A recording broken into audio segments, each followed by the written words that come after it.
Oke, halo semuanya, kembali lagi di podcast Alkisah dengan segmen Malam Minggu Mistis. Dan untuk kali ini temanya adalah tentang asrama nih. Dan kebetulan kali ini gue nggak sendirian. Di malam ini gue ditemenin sama teman, ya gue udah kenal dia itu sekitar 8 tahun lebih. Nah, jadi dulu dari SMA bareng dan di sana sudah ada Wawan. Halo Wan. Hai Bang Pun. Halo Oh, Wawan. Ya, jadi gue sama Wawan ini dulu satu asrama, di mana asrama kita itu ya bisa dibilang banyak banget cerita yang tidak bisa diungkapkan dengan kata-kata, tapi kita udah mencoba nih, kita akan mencoba untuk merangkainya dengan kata-kata dan cerita-cerita yang ada di sana.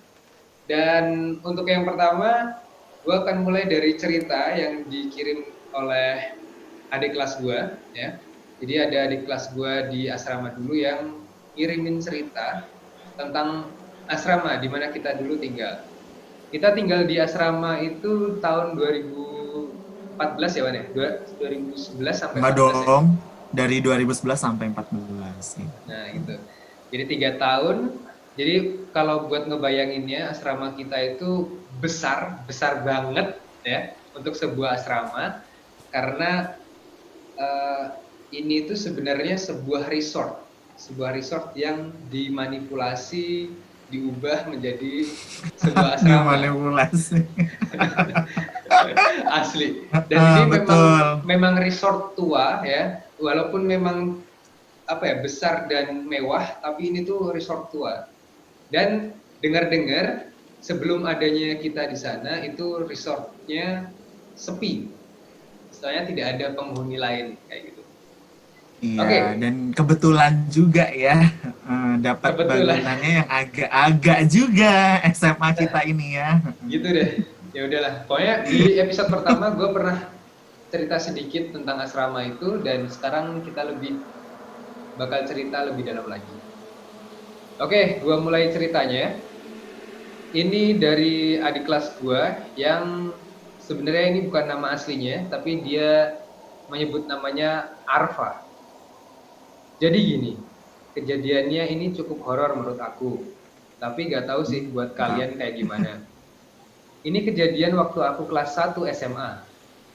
SMA aku sama kayak Bang Pun, maksudnya sama kayak gue, asrama gitu di Bogor.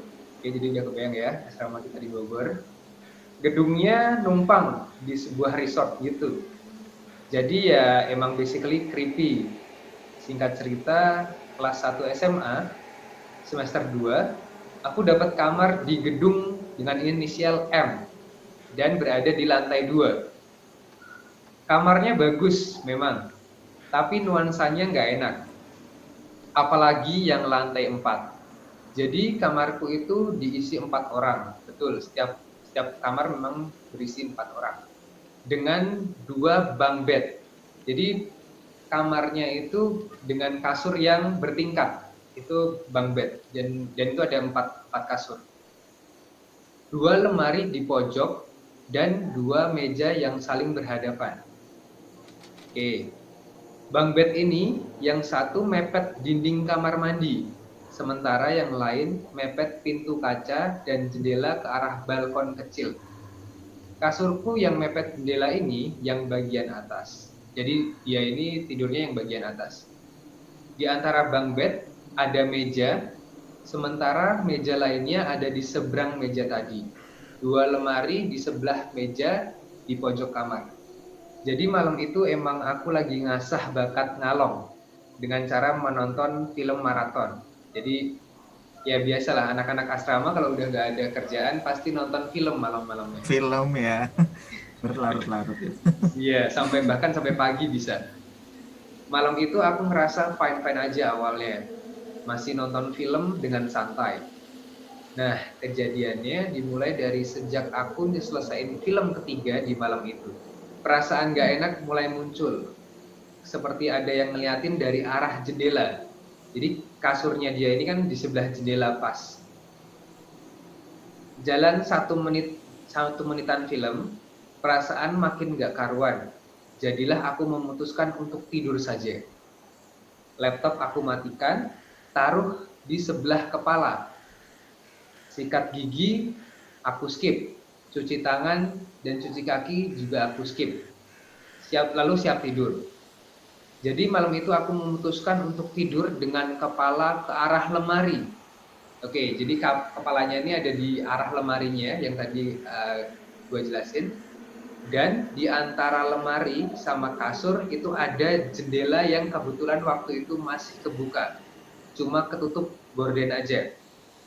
Karena mager buat nutup dari atas, aku pun memutuskan buat gak nutup jendela tadi. For your information, jendelanya itu diputer buat buka pintu tutupnya. Jadi kalau kebuka jendelanya, bakal kelihatan nonjol gitu dari kordennya. Nah, jadi ini tuh asnya atau porosnya itu ada di tengah. Jadi kalau kita buka, itu otomatis kayak ada yang nonjol dari si gordennya. Jadi bukan yang kita dorong ke depan atau ke belakang, tapi dia muter. Exactly. Ya. Setengah jalan menuju tidur, kondisi masih antara sadar dan tidak. Tiba-tiba kedengaran suara kayak ada orang yang ngetok bingkai jendela yang kebuka tadi. Temponya lumayan lambat. Tok, tok, tok, tok, tok. Sadarlah saya, tapi waktu itu saya gak buka mata langsung. Sadar aja. Masih berusaha mikir positif. Paling tukang nasi goreng di luar sana. Tapi kok temponya lambat banget. Jaraknya juga jauh, padahal kedengeran sejelas itu suaranya. Dan cuma 5 kali itu aja. Masih sadar, berusaha untuk tidur, tapi perasaan makin campur aduk. Pengen banget bangun buat nutup jendela, tapi males. Akhirnya aku memutuskan untuk memiringkan badan membelakangi jendela. Jadi dia menghadap ke kasur temannya yang lain. Ketukan terdengar lagi, temponya masih sama. Jumlah ketukannya juga masih sama, berarti 5 ketukan. Makin panas dingin ini badan. Aku yakin banget kalau jendela itu ada yang ngetuk. Badanku yang udah aku arahin buat ngebelakangin jendela, kerasa kayak ketarik balik ke jendela lagi. Kukira serangannya dalam tanda kutip cukup sampai di situ aja. Tapi ternyata enggak. Ketukannya gak jelas itu kedengaran lagi. Dan kali ini suaranya bergerak ke arah pintu kaca yang tepat di sebelah kasurku. Oke, jadi untuk penggambarannya itu ada dua jendela ya, kanan dan kiri, dan di tengah-tengahnya itu ada pintu kaca, dimana kalau kita keluar dari pintu tersebut itu ada balkon kecil di luarnya. Betul kan? Betul sekali. Saya masih mengingat dengan jelas. Nah, oke. Lanjut lagi. Badanku mati rasa sejajar dengan arah pergerakan ketukan tadi, hingga tiba-tiba ada suara grup. Terdengar suara kayak ada benda berat yang jatuh di atas jemuran handuk di balkon kamar sebelah. Kamar yang di balik tembok dekat kakiku. Oke, berarti ini kamar yang lain. Kemudian terdengar lagi, bruk, dari kamar sebelah. Bruk, lagi dari arah kamar seberang kamar sebelah. Jadi kamar selisih dua kamar. Kemudian hening. Selama kejadian itu aku menahan napas, dan setelahnya aku merasa seluruh badanku lemas. Aku langsung tertidur, dan paginya saat kutanya kakak kelas yang sekamar denganku, dia bilang dia nggak dengar apapun semalam. Dan waktu aku tanya ke kamar sebelah, meja mereka yang di antara kasur katanya semalam mendadak ambruk susunan bukunya. Mungkin cerita ini bakal lebih seram kalau aku kepo untuk membuka mata dan menyingkap gorden, tapi untungnya tidak. Aku tidak ingin membuat keributan malam-malam. Segitu dulu kali cerita dari aku. Aslinya masih banyak lagi cerita horor lainnya selama di SMA. Terima kasih. Oke, ini sebenarnya kalau yang paham dan tahu situasi di sana langsung itu merinding sih, karena bisa ngerasain. Ya nggak sih, Man? Visualisasinya langsung muncul ya. Visualisasinya itu langsung muncul. Nah, oke, kita bedah sedikit demi sedikit tadi ceritanya. Yang pertama yang pengen gue bahas itu soal tadi dia ngiranya ketukan itu dari ketukan orang yang jual nasi goreng. Nah, jadi jadi di seberang asrama gedung M ini itu ada jalan kecil untuk masuk ke daerah pemukiman warga gitu. Ya nggak ya. Jadi kita Betul, dibatasin betul. tembok ya, lalu ada jalan kecil lah, jalan ya cuma buat motor dan pejalan kaki gitu.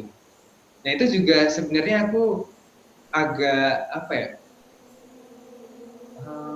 kalau melihat di daerah sana itu seperti nggak ada kehidupan gitu. Kalau Wawan gimana? Nah, berarti dia itu di sisi ini ya, berarti yang emang dia tuh sisinya ininya view-nya tuh yang jemuran kan berarti kan yang Ya dia betul. itu sampingnya pemukiman kan. Mesin cuci, Nah, mesin cuci. sebenarnya pemukiman itu tuh ada kehidupan Bang Pun. Tapi kalau siang biasanya tuh anak-anak kecil tuh main di situ.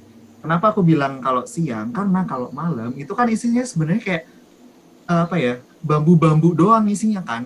Ya, Beneran lo bayangin aja nih kebun bambu. bambu-bambu, kebun bambu, terus sampingnya kali. Nah, kebayangkan betapa creepy-nya tuh kalau malam, apalagi kalau di Bogor itu lagi banyak angin nih, lagi pokoknya anginnya lagi kenceng-kencengnya, itu suara gesekan antara daun-daun bambu itu makin membuat suasana menjadi creepy gitu. Dan kebetulan aku kelas 2 itu dapat kamar juga di gedung M tersebut di lantai 3 yang benar-benar view-nya itu juga yang ke arah pemukiman. Nah, kalau si yang cerita tadi itu, yang punya cerita kan di lantai 2. Lantai 2 kan view-nya nggak begitu tinggi. Nah, apa kabar yang lantai 3 nih? Mohon maaf. View-nya benar-benar plong, itu pohon bambu dan pemukiman-pemukiman warga kelihatan. Nah ini juga ada banyak sebenarnya ada cerita lagi yang berkaitan dengan si gedung M ini. Ada cerita yang dari teman-teman cewek ya, di mana dia itu cerita kalau di sana itu sering banget terjadi kesurupan. Apalagi itu ada di lantai 4 seperti itu. Jadi yang sering kejadian itu memang lantai 2, 3 dan 4. Itu tuh paling paling mistis lah. Apalagi lantai 4 itu yang Exactly, lantai paling 4 kecil. itu pertama, lantai 4 itu nggak ada jendela yang keluar, jadi hawanya itu tuh nggak, apa ya, sirkulasi udaranya bisa dibilang nggak begitu bagus lah ya. Di lantai 4 itu kamarnya juga gede, tapi yang isi juga 6 orang, jadi kebayang dong makin makin pengapnya dan makin apa ya, singup tuh apa ya, makin creepy gitu loh suasananya. Creepy lah udah apa Kalau lantai tidak 4 ada itu angin masuk gitu kan. betul, betul, betul. Ini aku juga Nah, punya cerita nih, punya cerita gimana cerita apa nih Bang Mun? di ini waktu jadi aku sebenarnya nggak pernah dapat kamar yang menghadap ke area jemuran atau area yang tadi menghadap ke tempat cuci kalau aku nggak salah ya. Jadi aku pernahnya main ke kamarnya, mungkin main ke kamarnya Wawan atau main ke kamar anak-anak yang lain. Jadi di situ aku pernah sampai malam tidur di apa istilahnya ya main lah dulu itu zamannya main apa game lah, game yang bareng-bareng gitu kayak Mohon apa maaf game. sampai malam ya. Iya itu sampai malam itu asli. Nah di suatu malam karena kita mungkin agak hening juga mainnya, aku ngerasa ada orang yang ngelemparin batu kerikil gitu dari sisi pemukiman warga. Aku kira ada warga yang sengaja ngelempar-lempar batu ke arah kita gitu, dan jatuhnya Iseng ke gitu ya dipikirnya. aku kira iseng, dan jatuhnya itu di genteng-genteng yang ada di dekat balkon, gitu kan. Tapi kok didengar-dengar lagi, kok banyak banget gitu kan, kayak klutuk, klutuk, klutuk, klutuk, klutuk gitu. Jadi kayak bunyi kerikil-kerikil yang apa ya, banyak banget gitu dilemparnya gitu kan. Ini kok iseng banget warga-warga. Nah, itu waktu itu berani untuk ngelihat keluar, ternyata nggak ada kehidupan apa-apa, sepi banget gitu kan. Dan tambah lagi suara gesekan bambu itu kan kretek Parah gitu. itu kalau anginnya lagi kenceng kayak kedengeran banget kalau udah malam, hening kan suasananya. Dan itu tuh tidak ada penerangan yang cukup. Itu benar-benar Betul, gelap betul di itu gelap. sana.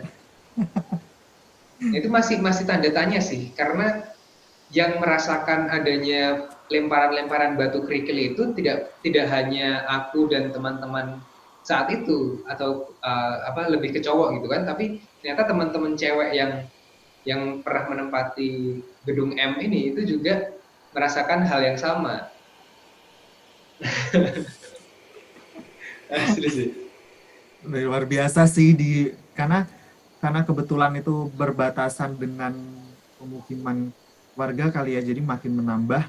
Plus juga ya itu pohon bambu semua isinya, jadi ya kayak kebon, karena bener-bener view-nya kita bisa ngeliat kadang anak-anak kecil kalau siang pada main-main di sono gitu kan, menambah suasana creepy. Gitu sih. Nah, kalau Wawan ada cerita apa lagi nih di asrama? Oke, asrama ada sih sebenarnya. Tapi nggak tahu ya, mungkin ini kadar creepy-nya nggak begitu creepy banget kali ya kalau orang yang mendengarkan ini. Tapi bagi aku yang anaknya itu sebenarnya nggak terlalu sensitif begitu, ini tuh ya creepy aja gitu ngerasanya. Nah, ini tuh terjadi saat kelas 1 kalau nggak salah. Jadi masih angkatan kita doang nih. Ya, Nah, kamar kita kan per semester ganti nih, mohon maaf nih. betul Repot betul. kan tiap semester, Pindah-pindah. akhir semester pindah-pindah. Nah, singkat cerita semester 2 aku itu dapat kamar di lantai 2. Nah, inisial gedungnya ini adalah S. Ya, gedung S. Di mana gedung S ini merupakan salah satu bangunan tua yang ada di resort tersebut. Gitu. Jadi bangunan itu juga mungkin kalau nggak ada orang yang menyewa dalam partai besar juga kosong kayaknya ya. Karena kebetulan kita ada aja tuh, tiba-tiba ujuk-ujuk ada SMA nih dalam resort, akhirnya nyewa lah di situ kan. Nah, singkat cerita di kamar di lantai tersebut itu kalau nggak salah ada kurang lebih 11 kamar. 11 kamar, dan itu tuh diawali huruf depan angka depannya itu dengan 2. Jadi kayak 2001, 2002, 2003 dan seterusnya. Kebetulan dapatlah aku di kamar yang ujung banget nih, which is 2011. Kamar 2011, aku sebut aja nggak apa-apa ya nama kamarnya ya? Iya, nggak apa-apa. Ya udah terlanjur disebut juga sih. Nah, jadi di kamar 2011 itu, konon ceritanya, sampingnya itu adalah balkon yang dari waktu kita masuk diomongin balkonnya itu dikunci, jadi nggak bisa dibuka. Nah, ya udah ketika awal-awal masuk di kamar baru tersebut, ya udah emang nggak pernah nyoba buka juga karena ya nggak ada ketertarikan untuk ke sana. Tapi singkat cerita, ya udah tuh iseng tuh, pada awalnya iseng. Pas nyoba buka cekrek, kok ternyata nggak dikunci loh gitu. Nah, aku masuk nih sama temen gitu kan. Pas aku masuk ternyata itu sebenarnya balkon itu enak banget view-nya. Tapi karena nggak pernah dibuka jadi kotor gitu kan. Ya udah dong, berinisiatif untuk ngebersihin semuanya. Ya udah dibersihin dan akhirnya balkon itu kebuka dan akhirnya rame gitu. Jadi biasanya tiap sore itu tuh anak-anak pada main di balkon, entah main gitar-gitaran ya kan, biasanya tuh pada main gitar, kalau enggak ya udah ngobrol-ngobrol aja. Nah, akhirnya image yang serem itu tuh sebenarnya udah mulai hilang karena akhirnya ya udah kita tempatin gitu loh, dipakai untuk ada aktivitas manusia di situ. Nah, kejadian seremnya itu ketika pas suatu malam kalau nggak salah. Nah, oh ya, FYI di samping gedung S ini itu tuh ada namanya tuh apa ya, private house ya kalau nggak salah. Ya, Private house di mana setiap Jumat menuju weekend itu tuh ditempatin sama kalau nggak salah entah keluarga yang punya resort itu atau siapalah nggak tahu ya yang nempatin itu selalu datang setiap Jumat sore gitu loh. Dan mereka itu kalau datang selalu membawa anjing gitu. Jadi anjing pudel atau apa ya, pokoknya anjing yang tipe kecil gitulah. Itu bawanya tuh kalau nggak 3-4, jadi rame dong, kebayang. Nah, singkat cerita itu dan kebetulan tuh kalau nggak salah ya tuh pas Jumat malam tiba-tiba tuh si anjing itu tuh gonggong terus tuh. Gitulah. Nah, karena kebetulan kamar aku di pojok, kedengeran banget dong suara gonggongan anjing itu, ya kan? Ya. Sangat terdengar jelas dan nyata. Nah, kebetulan pada malam itu, ketiga teman aku tuh udah pada tidur tuh, Bang Pun. Ya, teman sekamar aku tuh tiga-tiga udah pada tidur. Nah, aku doang nih yang nggak tahu kayaknya lagi insom gitu ya, jadi nggak bisa tidur, jadi masih main handphone. Tuh sekitar jam 1:30 kalau nggak salah. Nah, kebetulan juga aku tuh kasurnya tuh yang atas kan, karena tadi kasurnya kan kita bunk bed gitu kan. Yeah. Nah, aku tuh yang di atas. Lagi-lagi ya, kenapa yang di atas yang selalu mendengarkan cerita-cerita seperti ini. Nah, aku tuh kasurnya di atas. Nah, kamar aku itu, layout kamarnya tuh aku ubah. Ya kalau divisualisasiin dan dijelasin agak susah lah ya. Intinya tuh aku ubah jadi di depan kamar mandi itu langsung lemari. Nah, di samping lemari itu langsung bunk bed gitu. Jadi aku tidur di kasur atas, jadi di depan kamar mandi lah ibaratnya. Tapi nggak di depan kamar mandi banget gitu loh. Nah, kebetulan juga di samping pintu kamar mandi itu ada jendela, bener kan? Di setiap kamar di S itu pasti ada jendela di samping kamar mandinya kan. Betul. Nah, aku tidurnya kebetulan waktu malam itu menghadap ke jendela. Nih. Masih belum ngantuk, masih main handphone. Tiba-tiba, kan tadi suara longlongan anjing itu keras tuh, kayak, ini kenapa sih? Dalam hati cuma mikir doang, ini kenapa sih kok berisik banget? Aduh, ya tahu sendiri lah ya kalau ada longlongan anjing itu kan identik dengan si anjing itu merasakan frekuensi yang berbeda gitu kan. Tiba-tiba dong, kebetulan juga pintu kamar mandi waktu itu nggak ditutup, padahal biasanya ditutup.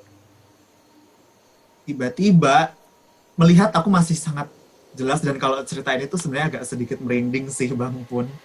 Itu masih melihat dengan jelas bayangan hitam itu keluar dari kamar mandi terus menuju ke jendela. Bus. Jadi benar-benar keluar langsung belok gitu loh, Bang Pun, bayangan hitamnya. Jadi kan gimana ya, ini tuh kamar mandi katakanlah. Ini tuh jendela. Yeah. Nah, jadi dia keluar bus, langsung lolos aja gitu ke jendela. Padahal tuh jendela tuh ditutup. Tapi itu sampai kordennya itu tuh kayak bergerak kena angin kenceng gitu, kayak bus gitu loh. Jadi kayak bener-bener, ngerti gak sih kayak orang lari ngelewatin korden, bus gitu loh, Bang Pun. Iya. Ini kayak, bayangannya berbentuk gak? Kalau yang aku ngeliat tuh bentuknya kayak manusia tapi bukan manusia, ngerti gak sih? Kayak enggak yang abstrak banget, kayak asap gitu, enggak. Bentuknya tuh ada fiturnya, ngerti gak sih? Kayak ada perawakannya. Tapi aku nggak tahu itu perawakan manusia, perawakan hewan, atau perawakan apa, aku nggak ngeliat gitu. Nggak begitu, nggak jelas. Okay. Tapi yang pasti itu berbentuk. Jadi bukan kayak asap doang, itu bukan. Ada bentuknya. Bus gitu, kayak wow. Itu suara anjing mendengar masih sangat kencangnya tuh. Wah, itu pengalaman yang sangat bikin merinding banget. Seketika handphone langsung tak mati, langsung tak lempar gitu. Selimut aku langsung kerukupan gini. Sumpah itu sampai pagi aku tidur nggak buka-buka selimut karena saking takutnya. itu pengalaman yang sangat luar biasa. Nah, terus aku paginya cerita, ya teman-teman aku yang tidur itu biasa aja gitu loh. Padahal ada yang Nggak tidur yang di merasakan bawah apa. ya, Wad ya? Yang di bawah Ada kamu. yang di bawah, ada yang di bawah, mungkin harusnya kan mungkin bisa merasakan juga atau apa. Mungkin karena mereka juga sudah tidur lelap gitu Iya ya, udah sih, masuk ke alam benar-benar. buat tidur. Itu tuh bener-bener kayak, wow, itu wah itu kayak sempat kan jadi merinding. Itu tuh bener-bener apa ya, nggak bisa dilupain banget gitu. Aku alhamdulillah bukan orang yang sensitif juga sebenarnya. Jadi nggak yang peka-peka gimana gitu. Cuma ngerti nggak sih, kayak ngerasa aja kalau misalnya kita datang ke suatu tempat hawanya nggak enak tuh tahu aja, tapi nggak bisa ngerasain di situ ada tuh nggak bisa. Tapi begitu ngeliat itu tuh kayak langsung wah gila-gila, enggak wah cukup gitu. Ini karena Wawan juga cerita di gedung es ya. Aku juga pernah tinggal di gedung es. Tapi cerita aku ini ada di semester 1 di mana aku kamarnya itu di gedung es yang lantai Di 1. bawah ya. Ya, karena kan kita Hmm. semester 1 di bawah kan. Ya, jadi ada 1001 sampai 1011. Nah, aku Jelas itu betul. kalau nggak salah ada di 1007. 1007 kalau nggak salah. Iya, Nah, kebayang. ini berarti masih semester pertama di asrama itu. Ini kayaknya kejadiannya itu setelah kejadian kesurupan massal yang pernah aku ceritain di episode sebelumnya. Iya, Nah, itu epic banget kalau ceritain kesurupan masal. epic. Nanti mungkin gue akan nyeritain lebih epic lagi dengan teman-teman asrama lagi. Nah, jadi ceritanya tuh setelah kejadian itu. Ini itu malam, ya. Jadi kalau kita malam itu jam 10 sudah harus light off Lights atau off. lampu harus mati lah, lampu kamar tuh harus mati, hanya lampu kamar mandi yang boleh dinyalakan. Nah, lampu lorong pun itu kadang juga dimatikan, kadang tidak, dan seringnya itu memang dimatikan, ya nggak sih, Wan? Sering. Betul banget. Karena Pun kita kalau save misalnya energi. dia kalau nyala pun paling cuma dikasih satu doang. Nah, gitu. Dan itu kan coba bayangkan 11 kamar ya, dan itu tuh lorong, sebuah lorong. Artinya, ya bayangin aja kalau kita di kos-kosan atau apa gitu yang ada 11 kamar berjajar ya. Dan itu tuh lorongnya itu segelap apa kalau cuma satu lampu yang nyala.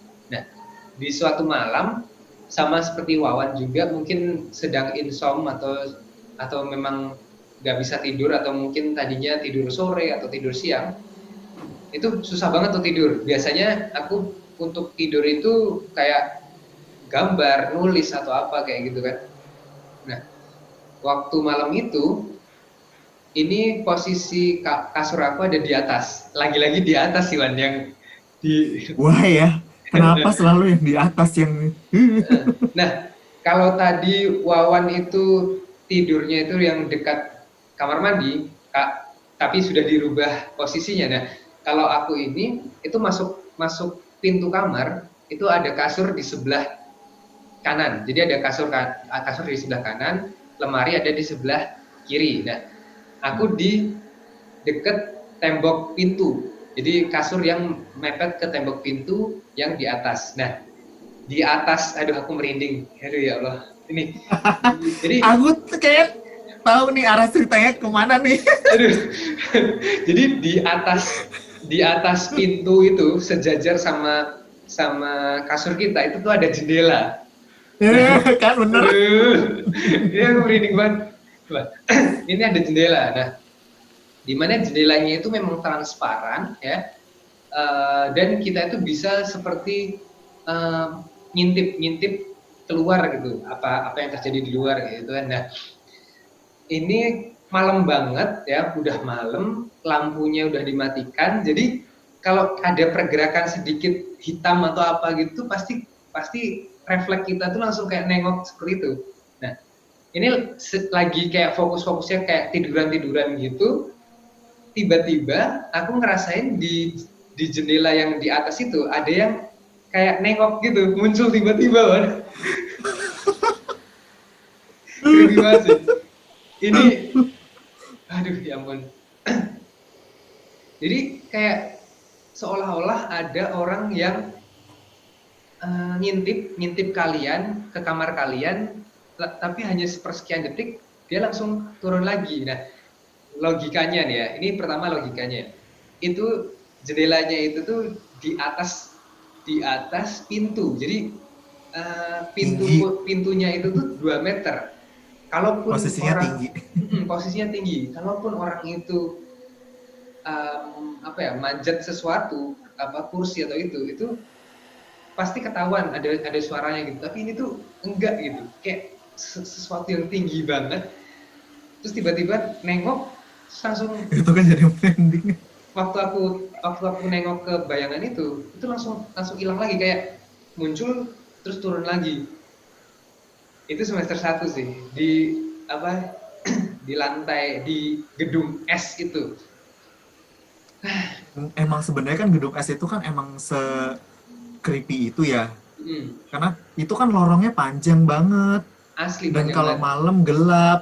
Udah kebayang aja dong kalau ini aku yang waktu di lantai 2 aja di kamar pojok ya. Kalau malam jalan sendirian tuh ya dari ujung ke kamar tuh kayak rasanya. Panjang gitu kayaknya nggak nyampe gitu ya. Bener kayak nggak nyampe-nyampe. Nah ini nyambung juga, memang di bagian pojok, ya bagian pojok itu memang lebih serem lah daripada yang istilahnya kan aku bagian Betul, tengah gitu. Bagian pojok itu betul, memang betul, betul. serem, sampai akhirnya di tahun keempat setelah kita lulus itu kan, itu tuh di balkon itu di tembok kan, jadi di tembok triplek supaya nggak ada yang bisa ke balkon lagi kan. Ada apa ya sebenarnya di balkon itu ya? Itu menjadi pertanyaan tanda besar sih. Iya, balkonnya padahal bagus ya Pak ya. Apa Bagus ala-ala banget itu tuh. ala-ala apa ya, cottage gitu ya. Bener, karena kan ya vintage-nya dapat sih kalau mau ngomongin seni gitu ya. Itu wong apa ya? Wong aduh. Maksudnya kalau apa namanya kita pakai dibersihin itu ya nggak ada apa-apa sebenarnya. Asli ya, bener. Itu Tapi sering banget kenapa kok kayak nongkrong. tapi kesannya tuh dari awal kita masuk tuh kayak udah Nggak boleh. nggak boleh banget, kayak prohibited banget gitu untuk memasuki daerah si balkon itu. Padahal ya sebenarnya kayaknya biasa aja ya. Apa ya? Mungkin ada cerita di balik itu dulunya kali ya. Nah, sebenarnya tuh banyak apa ya? Kayaknya tuh ada banyak cerita yang tidak disampaikan ke siswa-siswa kan. Kita hanya tidak boleh ini, tidak boleh itu gitu kan. Jadi tapi kitanya itu tidak diperjelas sebenarnya tidak bolehnya itu karena apa gitu kan. Reasonnya nggak pernah dijelasin ya. Nah, gitu. Nah, ini juga ada, masih menyambung gedung S. Cerita dari dulu ada yang namanya dorm parent. Dorm parent itu jadi guru yang tinggal di asrama juga, mengawasi kegiatan kita sampai dari pagi sampai malam. Nah, dorm parent itu tinggalnya di sisi tembok, jadi apa? Tembok sebelah gedung S. Jadi kalau gedung S itu kamarnya tidak berseberangan tapi hanya satu sisi dan satu sisinya itu tembok. Nah, di balik tembok itu tuh istilahnya kayak rumahnya dorm parent itu, tempat istirahatnya dorm parent. Nah, ada cerita dari dorm parent di mana kita itu pernah dimarahin karena mereka dengar kita malam-malam itu masih lari-larian di lorong tersebut. Exactly, cerita itu aku tahu. Iya kan? Nah, padahal kita itu nggak pernah ada yang lari-lari. Karena memang kalau ada yang lari itu kedengeran gitu. Iya, kedengeran banget suaranya, betul. Nah, kita merasa sebagai siswa tidak ada yang lari-lari ya Pak ya? Betul. Dan FYI aja, kita di tahun pertama tuh sangat menurut ya, jadi Asli. saatnya Jadi kita masuk tuh kamar. takut dimarahin, takut apa, karena kita emang dari daerah angkatan pertama di resort yang di segede itu dan ya nggak tahu apa-apa gitu kan. Jadi kita nurut-nurut aja gitu kan. Dan ada cerita kayak gitu, kalian jangan lari-lari kalau malam-malam gitu, apa itu waktunya kita istirahat gitu kan. Lah, orang nggak ada yang lari-lari gitu kan, emang siapa gitu yang lari-lari gitu. Karena kan apa ya, sebenarnya kalau yang suara-suara lari-larian itu tuh sering banget tuh. Beberapa teman-teman juga pernah juga yang cerita kayak malam-malam nih gue belum ini ternyata ada yang lari kayak duduk dan larinya tuh kayak lari-lari anak kecil, ada yang cerita kayak gitu. Jadi ada yang denger lari-lari anak kecil, ada yang suaranya sampai gedebuk gitu. Jadi sebenarnya suara apa ya, kalau cerita suara lari-larian di lorong es itu tuh sebenarnya udah sangat familiar. Familiar banget Saking ya. seringnya, jadi tuh cerita itu tuh kayak ya udah aja gitu. Oh ya pernah dengar, oh iya sama pernah dengar juga gitu. Dan again, itu tuh nggak dialamin sama yang cowok doang, karena kan yang cewek juga sempat ada yang tinggal di gedung es itu juga, karena oh ya FYI juga kita juga sering rolling bangunan gitu Betul, loh.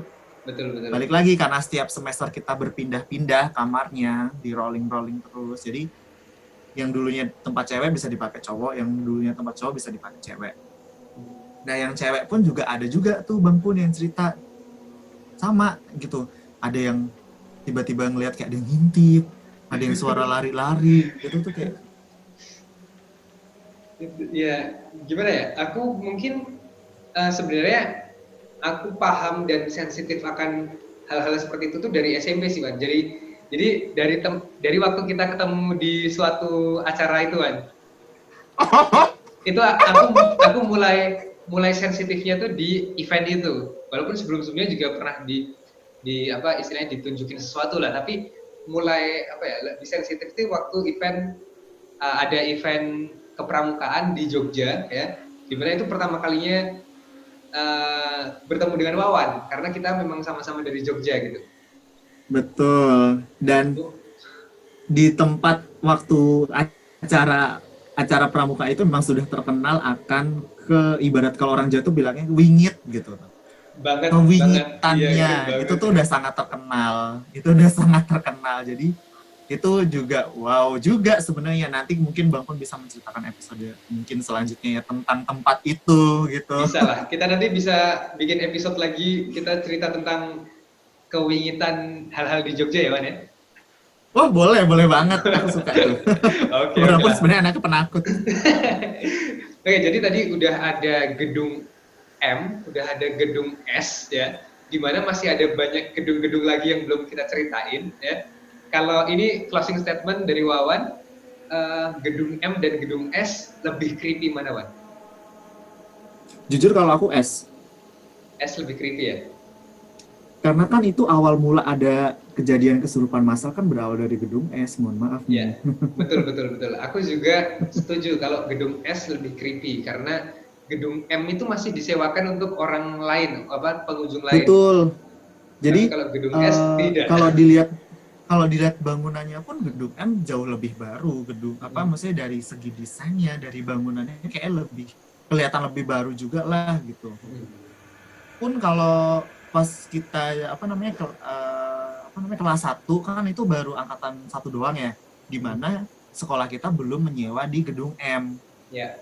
Kita masih sering melihat kan itu gedung M itu tuh sering disewain banyak orang yang gathering, nginepnya di gedung M itu gitu kan. Ya.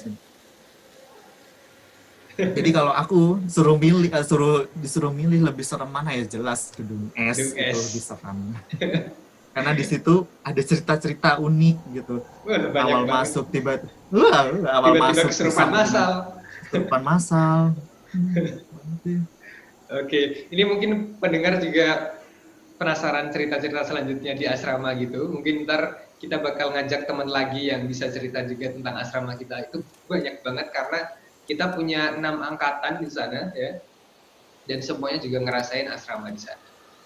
Oke, jadi untuk episode ini kalian bisa melihat secara visual di YouTube atau untuk audionya bisa kalian dengarkan juga di Spotify. Dan akhir kata, Punta dan Wawan undur diri ya. Maaf bila ada kesalahan kata-kata karena ini maaf ya guys. Ini beneran nggak dibuat-buat loh. Tanpa dibuat-buat, dan tadi juga ada kendala teknis ya Wan ya. Ya maksudnya ini udah episode keempat dan selalu ada kendala teknis setiap gua bikin episode ini kayak gitu.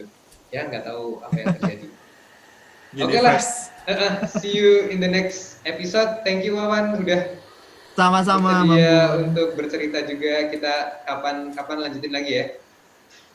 Boleh, lantar kita atur lagi waktunya. Oke lah, akhir kata wassalamualaikum warahmatullahi wabarakatuh. See you. Assalamualaikum, see you.